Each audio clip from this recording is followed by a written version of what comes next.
So I forget I have to finger it across. Yeah. But yeah, so this is the new screen. This is what we're gonna run in between games. You know, so we're able to talk about games that are coming up. Obviously, our game is coming up, you know, today. What's your prediction on that, though, Kyle? My prediction that it's going to be an interesting game. I think it will be 3-1 to Clinical. But it really just depends. I've not seen much of Resurrection play. You know, I think Christian's playing tonight. Yes. Yeah, so he's a big pickup for that team. He's a good player. Whether he can take it serious enough. We all know Christian, he likes to joke and mess about. Yeah, it's normally the Christian way, but you know, maybe in the setting of the competitiveness, he'll be wanting to show what he's all about. Yeah. Hopefully. But yeah, I mean, I play for Clinical, so it's one of them that I hope we take that victory. It's not gonna be an easy game, as you point out. You know, side, depending on what Christian turns up, they are, you know, there's a very strong GC there that can lead that team. But I think it's gonna be a very close. And so it's Hamish and who's the other one? Sway today.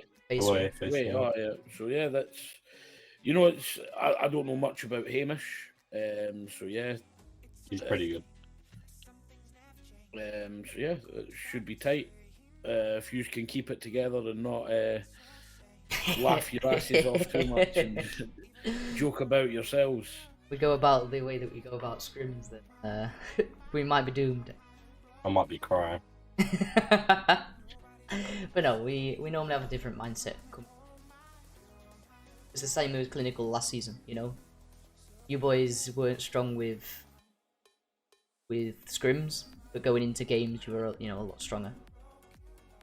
My scoring record is terrible in general. Yeah, I mean, it's just the way that the scrims sit. You know, with Clinical, it's the scrims never go well, but the actual games, you know, sit pretty decent. So obviously, leading up to the other games, we've got a lot of games tomorrow. You know, we've got 7, 8, and 9 tomorrow. We've got GeForce and Team Lotus, obviously starting that day off. Juice and Velocity, and then Vision X and Atlantis, which is obviously a new community side that's joined BGCS. So obviously starting off with GeForce and Team Lotus, who do you reckon will win this one? Velocity. I have to go with Velocity, just from because I know Velocity. Oh, Velocity, and are you going with Velocity and Juice? Oh, I thought that's what you said. No, GeForce and Lotus. Oh, my bad. Yeah. That's a tough one to predict because GeForce only has the 3 players, and one of those players hasn't been seen in a while. So I've heard through the grapevine, you know, but also the Lotus team isn't the strongest. So even in a 2v3, I would still see GeForce could potentially win that with Flair and Shizney, yeah.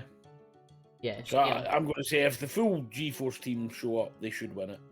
I'm going to, obviously, that's another pointer to set on that is if, you know, Flair turns up on the day, you know, it's going to be the GeForce strongest side because, you know, we've seen Flair throughout last season.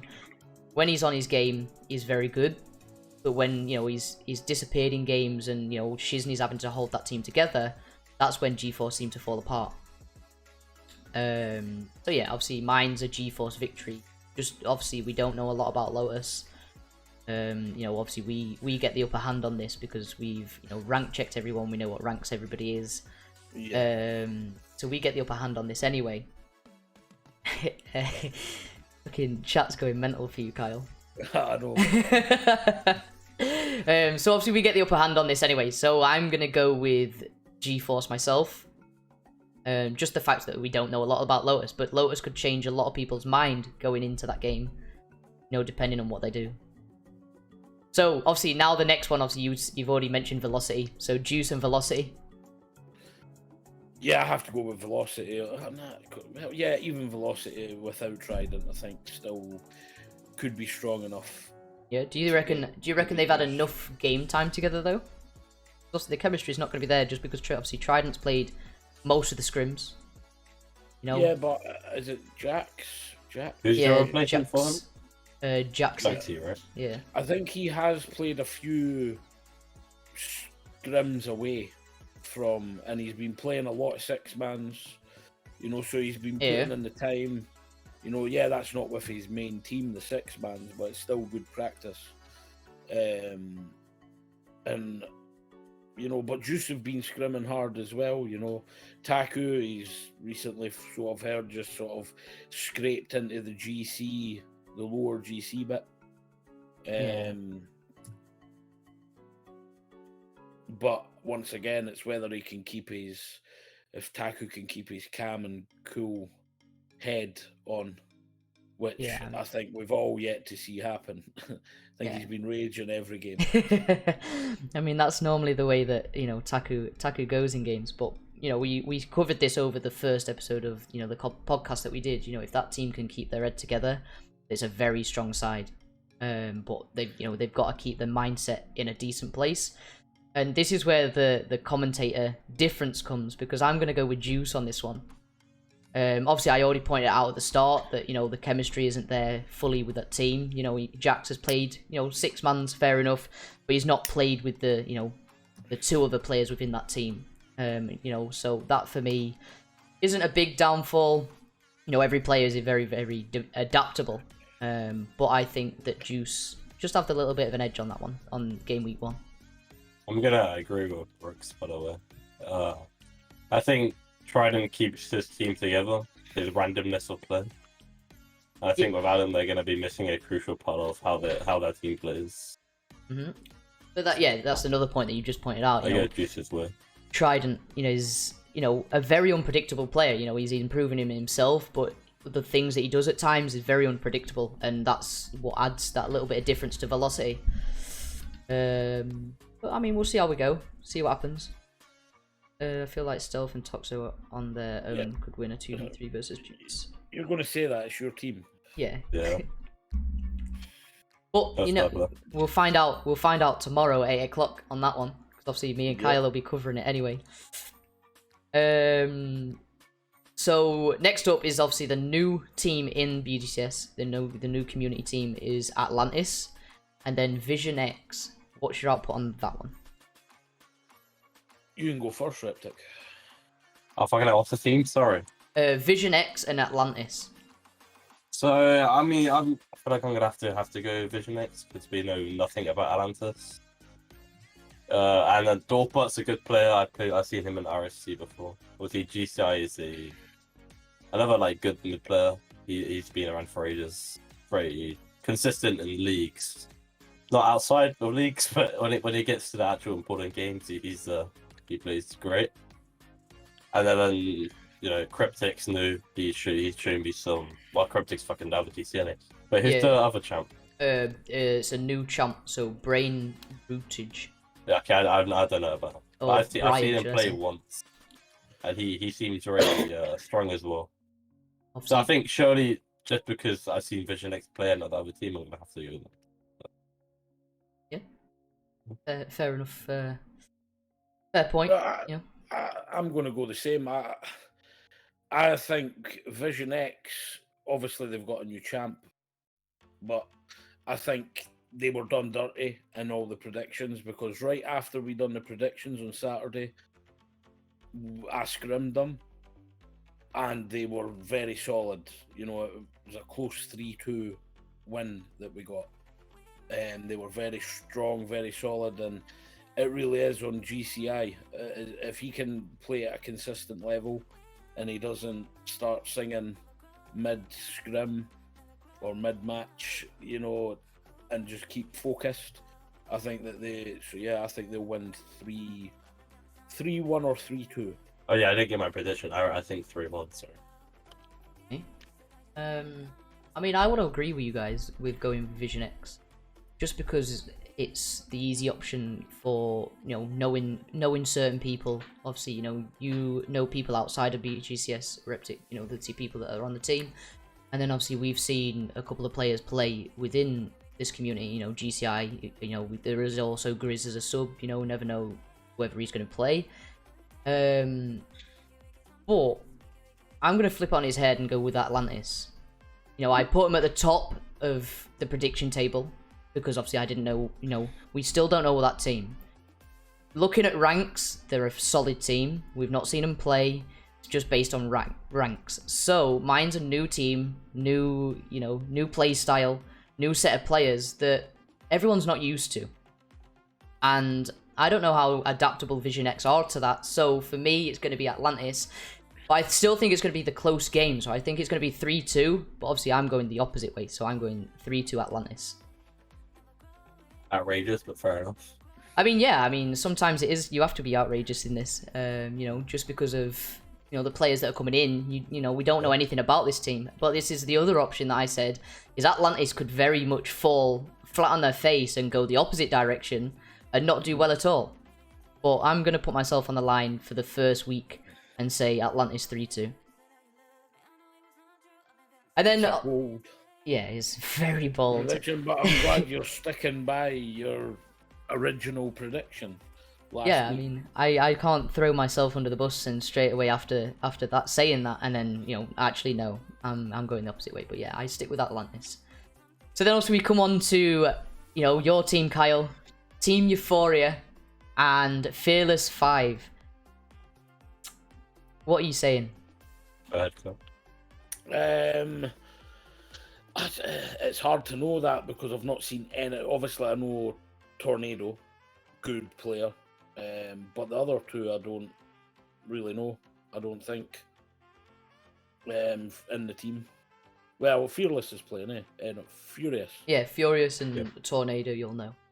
Yeah, I think it'll be a really tough game because Furious is a good player, but we've not seen them scrim.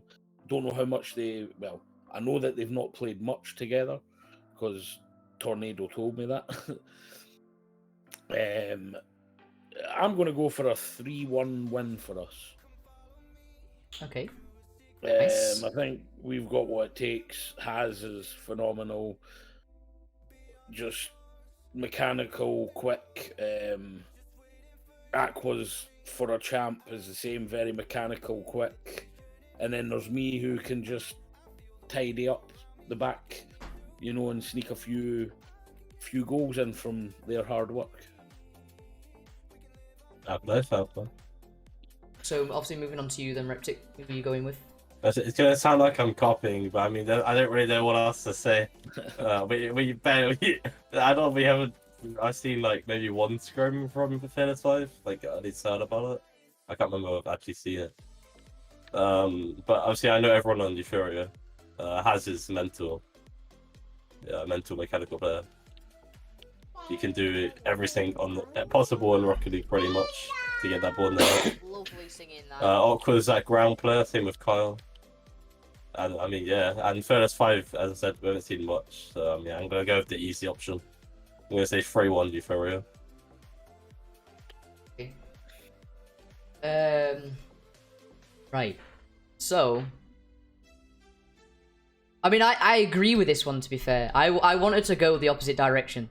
I want to go the opposite direction because I don't want everyone to be on the same stepping stone of, you know, going for Team Euphoria. But I can't see a Fearless 5 win in this one. I think it's going to be very close. I reckon it does go to Game 5. So I'm going to follow the crowd on this one and go with Team Euphoria. You know, I've seen you guys play. I played with, you know, a couple of players as well. I played with Haz. I played with Aqua. You know, obviously I played with you yourself as well, Kyle. And I think the setup that you guys have got, you know, Haz is a very good mechanical player. Same with Aqua, but obviously Aqua plays more on the ground, and obviously Haz plays more aerially. And I think that as a combo in itself is very dangerous. And then obviously, you know, you've got yourself as that third man, that third defensive player that just allows them to just go for whatever they want to do. And I think that's what makes Team Euphoria a very scary team, to be fair, is the fact that you've got two very good mechanical fast players But then you've also got yourself that's a very good defensive kind of third player. But yeah, so I'm going to follow the crowd on this one and go with Team Euphoria, but I think it's going to be 3-2. I do think it does go to a game 5. So I'm not ruling Fearless 5 fully out, but I think you do get the edge and you do win that game. Yeah, that's an interesting take on the score, but fair enough. I can see it going that. I mean, yeah, I've got to be different somewhere, but I can't see him. Yeah, I could see it being going. Definitely because it's game 1. Yeah, I think that adds tension to every game. It does. So. And then can we answer Aaron's question? Yes. I mean, if he's still in the chat, then sure. He asked, do you think he's going to stay consistent and like how he's been recently? Have you seen him play? Very mechanical, very quick, Aaron. I haven't really seen Aaron play, so he's the best I've seen him play in a while. Do you think he'll crumble in his first series, or will he stay strong? That's completely down to him. He's got what it takes to not crumble, but once again, that's down to him. He's only going to crumble if he allows himself to crumble. I think that also goes with. Sorry, I think that also goes with mentality. If the mentality of Taku stays, he doesn't rage at the game. I think Aaron's game won't drop as easily as what it would do if you have the rage of why are you doing this, why are you doing that kind of thing. Agreed. Sorry, that's what I was gonna say. To be fair, I was gonna say I think it depends on how his teammates play and act. I think if one of them go, he goes. But if they all stay strong, I don't think he will go fast. I mean, only time will tell. You do play tomorrow at 8 o'clock, so only time will tell of how whether you think you're gonna stick with how you play. But yeah, like Kyle pointed out, it's on yourself if you play good or you play bad. But obviously, you've also got to stop the the negativity of the mentality changing within that game. Obviously, G3 have got to buy this week. Do you think that going into game week 1 is obviously not a bad move, but they get an extra rest compared to everybody else? To be fair, I think it is a bad move. Sorry, Carl. Oh no, you go. Obviously, they can't pick, but I think it's terrible. I think first week is important to get mentals straight, and once the first week, I tell you, it goes terribly, that you need to work on it stuff. Then they're not going to have that. So everyone's going to be warmed up for week 2, and they know what their issues are for the week 1, and they've gone in with nothing. That is. I did not want the buy, and I'm happy I didn't get it. I actually did want the buy, and I think the opposite side that the buy is good is, but it's only good for certain teams. So teams that are already scrimming and practicing a lot, it would be good for them. Give them an extra week to get to get ready. But if obviously like Fearless 5 or the other teams that aren't scrimming too much, it's not really an advantage because they're not really yeah, they're not really scrimming as much. Gaining on it. But if it was a team like yourselves or Euphoria or Velocity or Vision who are scrimming 2-3 times a week sometimes, I think that could have helped, especially for like Vision X. If they had that would be perfect to allow this new champ to come in, settle in, get a bit of time. Yeah, I didn't think about that. It just gives that extra sort of week to prepare. But then your other side is a valid point that that first game week lets you know what you need to work on and improve. So if you had to buy the first week, you're essentially a week behind on figuring stuff out. Yeah, that's why that's mental. Obviously following on from that is more G3 side is a good thing for them. We don't know whether they're scrimming of this is another new team, to be fair. Another new community team. See, they've been around our community, but we don't really see them that active. But it doesn't mean they're not active elsewhere, you know, putting scrims in place. However, you know, game week 1 is, you know, you get to watch everybody else play. So, you know, you don't have your game, but you get to see everybody else's play style. You get to see other players play. You know, you get to watch everybody. So going into that game week 2, you get the advantage of not playing, but, well, not playing in game week 1, but you get the advantage on other teams by seeing how they're going to come out and play against you. So you can, you know, already adapt to that. Yeah.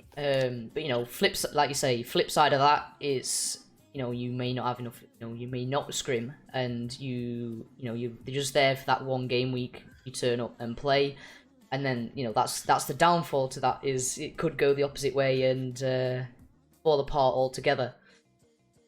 But yeah, I mean, it's going to be interesting to see game week 2 to see what happens with that team, and also obviously everyone gets a game week where they don't play, and I think that's also going to be the mentality side of things of, you know, whether you can overcome missing a game and then coming straight back into game week 3, 4, whatever, and, you know, playing again.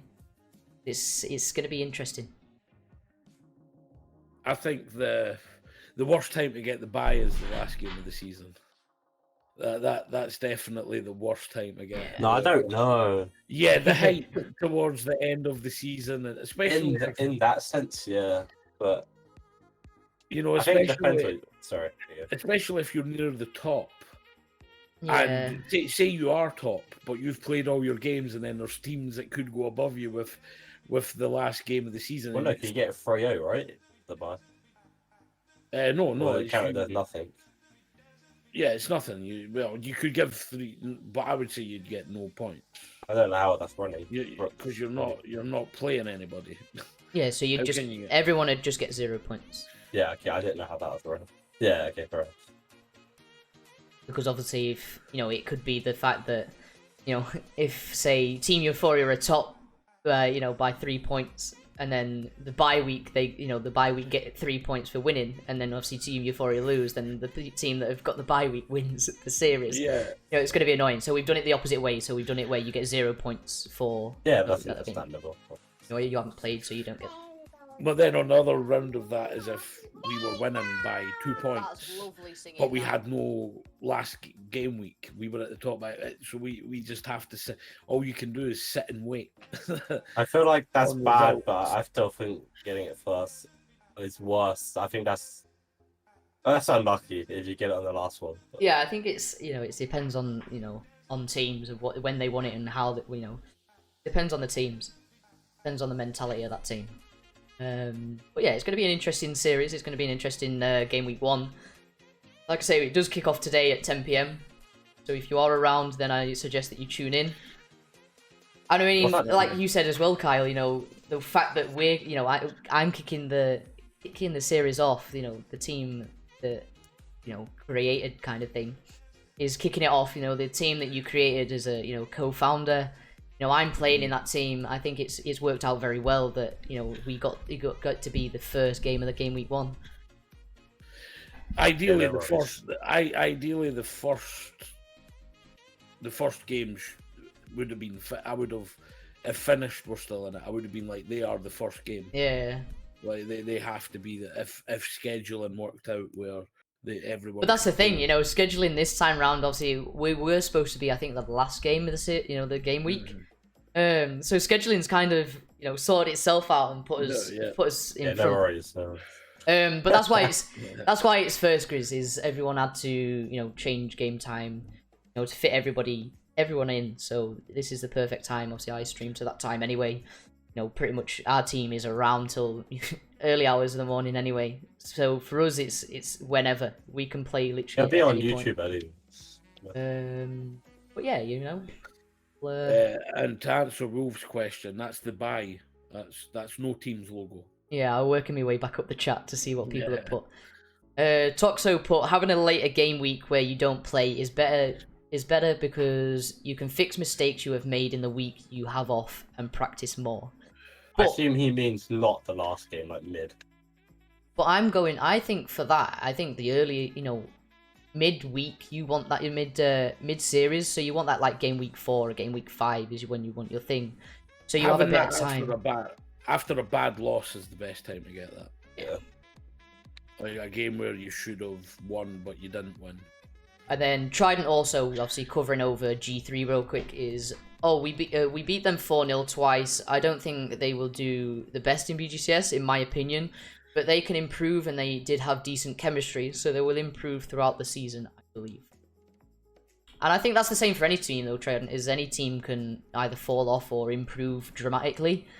Just because you beat them in scrims doesn't mean you're going to beat them in the game, because it's a whole different mentality setting. Is when it's a scrim, you think it is a friendly, and you're like, nah, you know, I can do this, I can try this, I can try that. You know, it's different play styles that you're trying to learn within a scrim. And if you're anything like Clinical Masterminds, we normally mess about, you know, try different stuff, or, you know, just bump into each other. Just the crazy things of scrims is, you know, not everyone tries in them to what they would in the official game. And I think that's where the mentality changes games. Well, that's it. Like, a lot of people in here, they take scrims as, like, you know, gospel. But they don't. At the end of the day, a lot of times people are scrimming, trying out new stuff, playing new styles, you know, try to find what works for them. So you can't really take a scrim just because you beat someone 4-0 in a scrim. When it comes to a real serious competitive match, if you go in thinking, oh, this will be easy because you beat them 4-0 in a scrim, you're going to find it difficult. And I'll take that from last season. I think there was a few games that we thought we would have won easy and we didn't win. Because of scrims, we thought, this would be easy. We beat them 3-0, whatever it was, in a scrim. And then you play them in the game and you get beat, or they close to beating you. Like, one was, what were they called? It was Mahmood and that. Oh, Royal yeah, I knew it, Academy. Yeah, we went 3-2, right? Yeah, I think we beat them 3-2, but every scrim we done against them, I think we beat them very comfortably. But yeah, I mean, that kind of wraps up for game week 1. Interesting predictions all the way through that, though. But we'll see what happens, and see whether, you know, we come back. Obviously, we come back on Saturday. I haven't set a time, so I don't know when you're available. Think about it after stream. But for the podcast, obviously we're going to be covering everybody's games anyway, and seeing how everyone's played, all the results. So, you know, if you do want to watch the live podcast, it will be on Saturday. I'll note down the time within Discord when we figured out, you know, who's around and who's about to, you know, kind of come along and chat. And then if you do miss the stream, it doesn't matter. You know, you can rewatch it on YouTube, because we do upload. I am going to start uploading every week. So when we've done the live one, it will be straight uploaded to YouTube as well for the following day, which should be Sunday around 12 o'clock, depending on what happens. You know, the schedule, I think, is 12 for the spin, and then 1 o'clock for the podcast. I think that's what the schedule is for now. It might change, but we'll see. We'll see what happens. But yeah, so we'll cover games after that. Thank you for coming in, Reptic, Kyle. Appreciate it. Thank you for having me. But yeah, this is the new setup for me and Kyle, or whoever is going to be around at the time, for speaking in between games. You know, so it's something different for us. It's a new layout from last season. I think it's going to be interesting for us to be able to just, you know, have that little bit of a interval where we can speak about the game after. Yeah. Yep. Thank you for coming by. I appreciate it. And I shall speak to you in a bit. Yes, goodbye. Yeah, goodbye. Good luck with your games. Thank you. You for Saturday. Yes. I got a scrim in half an hour. Oh yeah, good luck for your scrim after. Oh yeah, against us. No. Was actually not happening. That was a joke. Like, I Oh. was saying me, you, and me, Kelly, and Cheeky.